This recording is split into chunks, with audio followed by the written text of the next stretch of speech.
Davis Jr. I got to do comedy with Milton Berle. I mean, this is like, I didn't even know what was happening, how amazing that was, you know? But yes, Rosie was on there. Not only do I remember her, but she was so nice to me, and we would hang out all the time. She had I'm a car guy, right? Love cars. She had a dope tan 1983 RX-7 Mazda, and she took me with the T-tops. She took me for a ride in that car, dude. I was like blown away. So yes, very, very fond memories of Rosie, and later went on and did her talk show, and for years. It's crazy. You do this 41 years, like I've done this, and you keep seeing people at different stages in their careers, and they see me at different stages of my careers, and it's an amazing thing. Wow. Well, you went from playing one Joey on Give Me a Break to another one on Blossom. Look, you reunited on Call Me Kat with all your co-stars. I mean, the Twitterverse went crazy. Like, why do you think it is that all these years later, like, what is it about Blossom that people just love this show? I think it's just, look, it really struck a chord. I think for the day and age, it was very edgy. We dealt with things that was not being dealt with for teens on TV. We dealt with, I mean, like rape. I mean, there was an episode where, Mayim's character, obviously, and I had to come to her defense, and there was a guy that forced himself on her or tried to in a dating situation. That was like unheard of back in the 90s, especially in the half-hour multi-camera. No way. We also dealt with drugs, and we dealt with coming of age and being intimate and all these things. We also were pretty edgy because it was a single parent home, but it wasn't the mother that was there. Remember, the mother left. So she and not only did she, it would have been easy to make her pass away, but no, she like abandoned the family, and the father was left to pick up the pieces. All these things were very, very, very, very sort of untouched, until we came on the air, and Don Rio allowed us, and NBC allowed us to keep our edge. And I think it became very relatable, extremely relatable to a lot of people, where life is not perfect, but as long as you can get up every day and you can live it, that's like the blessing. And we had to keep that in perspective. And I think the show did that really well, yet balanced it with a real life version of kind of what was going on for young people, and I think that's what, made it so identifiable, and sort of people, still to this day, obviously, like you said, talk about it and ask us all the time if we're ever going to reunite, They do. You said that there's not one single interview you've ever done that someone hasn't asked you that. Well, here you are. So I have to just stay on trend. I mean, talk to me. I mean, like, is it possible? Like, talk to me about this. Look, anything's possible. I mean, the brothers and I getting back together is happening. And in today's world, what's so wonderful is you can have, 2 or 3 shows going on at the same time, which, as you know, in the 90s was like unheard of. You were on one show, you will not do movies, you will not do anything else. Well, thankfully, we've gotten to a place where all the networks and everybody is like, we're one big happy family. So we're all working together going, okay, wait a minute. If you have success on this show, that helps our show. And you can do movies, that helps our show. And so everybody's wrapping their heads around success breeds success, right? So Mime and I have talked about it. I know that we are both, committed to seeing if that's possible. So that's the win right there. Because if neither one of us are willing to do it, then forget it, right? But I just think it's about finding sort of the right in.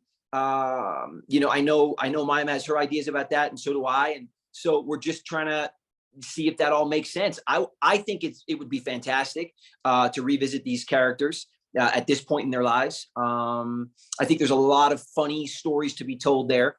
I always keep in mind the fans, right? It's so easy to get sucked into a vortex of like what would make you happy, of like where you want to go. But I feel like, it really is about the fans. When you reinvest in an intellectual property like A Brotherly Love, like we're going to do, right? Or you do it with like the Blossom thing. It has to be for the people that you want to tune in. It's for them, it's not for us. Yeah, we have fun doing it, but it's for the fans. I often associate that to when I go see certain bands and performers. Like if they're not performing their hit songs, like I just spent like $500 on this ticket. Like I want you to sing your hit songs. I don't care if you're tired of them. I just paid good money. I sat 3 hours in traffic to sing the hit songs, So I feel like, but it is easy to get caught up into like what would creatively be the most rewarding for me. And that's where we have to step out of ourselves and go, you know what? We got to think about what's most creatively rewarding for the fans to tune in, how we can serve them the best. So we're doing that. Matt and Andy and I are doing that on our show as we're working on it with Fox. And I feel like that is going to sink or swim, sort of like the Blossom thing, which would be so much fun if we can get it right. and we got to get it right because we waited so long that it's got to be right, you know? So I'm excited about it. I think it could definitely happen, and I'd be totally down to do it. So, you know, I love that. there it is. Before we move on to the Masked Singer, because I have more questions about the Masked Singer. I mean, where do you think Joey Russo is today? Whew. Well, I think that he definitely made it into baseball. I think he probably had a maybe an amazing short-lived career, like, you know, something happened to him, right? And I see him. I would love to see Joey personally as like a coming back home to his hometown as a sportscaster, trying to like reinvigorate his past fame. You know, I think that he probably had a couple of failed marriages, which I can relate.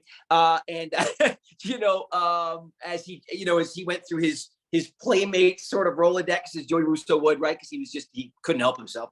But it'd be interesting to see him sort of like a little broken down, trying to get his feet back under him again. You know, maybe like the confidence gets taken out from under him. He's got to try to find a way back into his sweet spot. But I still feel like, you know, that innocence that made him so likable, even in his over sexuality at times, I feel like that has to still remain, you know, and that's that innocence and that great heart that he had is still there, even though he's been beat down a little bit by life, you know. But it would certainly be fun to see a, you know, mid-40s Joey Russo still missing out on, you know, the key punchlines of jokes and trying to figure out and act like he knows what he's talking about, even though he doesn't, you know. That'd be kind of fun. So yeah. I love it. Well, speaking of the Masked Singer, you know, did you have a song? Like, do you have any favorite songs? Like, do you have a song that you were dying to sing? Like, if you stayed on the competition, like, you know, it's so weird because yeah, I mean, look, for that show, it was 90s night, right? So of course I threw out a bunch of songs, but some of them, you know, don't make clearance. Some of them they can't do, you know, some of them they've already done. So the list gets jostled around. But they have great, I mean, the musical, you know, supervisor that they have there and the whole team are so fantastic. They can turn things around pretty quickly. But I went through a list of things. You know, I was thinking about trying to find a way to do Good Vibrations as a song, not necessarily as a rap, because there was a whole melody thing that we came up with, really neat. We had a bunch of ideas. But, you know, look, it became a one and done for me, which is totally fine. And, you know, the Spin Doctor sort of just, you know, was one of those ones that was just there and it made sense and we could do an arrangement that worked and it fit the time code. And, you know, I thought it'd be fun for me just coming out there and just having fun, you know, again, that's all I really wanted to do. You know, it wasn't like a vocalist song. I could certainly have sang a song where, you know, I could have gone out there and done a, you know, End of the Road by Boys to Men, or, you know, nobody could sing like Wanya, but I would have tried. You know, but I decided to go for fun over like, you know, a Celine Dion song or something, you know what I mean? So anyway, yeah.